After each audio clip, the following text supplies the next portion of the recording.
Оптово-розничный центр «Домашний текстиль» устроил настоящий праздник для своих клиентов. На этот раз здесь разыграли 19 сертификатов по 19 тысяч рублей, а также товары для дома. Поучаствовать в лотерее пришли более 150 человек. Для участия в розыгрыше нужно было в течение года совершить покупки на общую сумму 15 тысяч или сделать единоразовую покупку на сумму свыше 10 тысяч.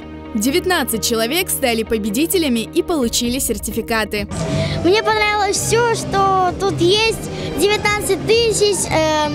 Первый раз выиграла такую игрушку и 19 тысяч. Я очень рада, что я сюда пришла. Я не думал, что я выиграю, понимаете. Не везет по жизни. А тут раз и повезло. Значит, какое-то счастье есть еще. Я пришла сегодня с бабушкой, своей тетей.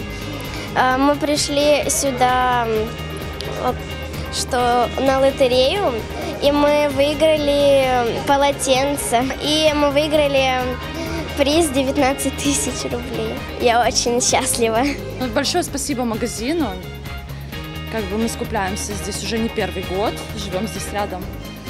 Пожелать магазину большого продвижения, чтобы этот магазин находился не только у нас здесь в районе, по всему городу, по всему Крыму. Были и те, кому удача улыбнулась несколько раз. Счастливчикам удалось выиграть по 2 раза.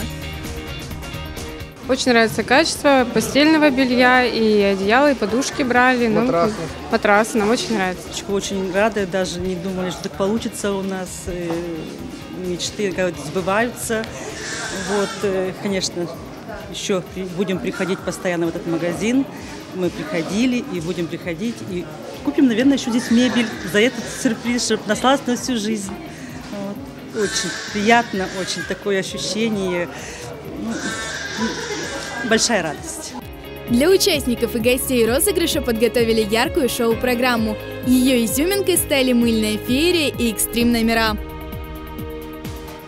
Все для людей, все для наших покупателей. Приходите в наш магазин, делайте покупку, участвуйте на розыгрыше. Мы ждем покупателям, мы желаем, чтобы они все разбогатели, что у всех появились деньги, чтобы они смогли зайти к нам в магазин, сделать покупку. Домашний текстиль – это всегда качественные товары для дома, мебель и одежда. Спешите совершить покупку. Возможно, именно вы станете победителем следующего розыгрыша.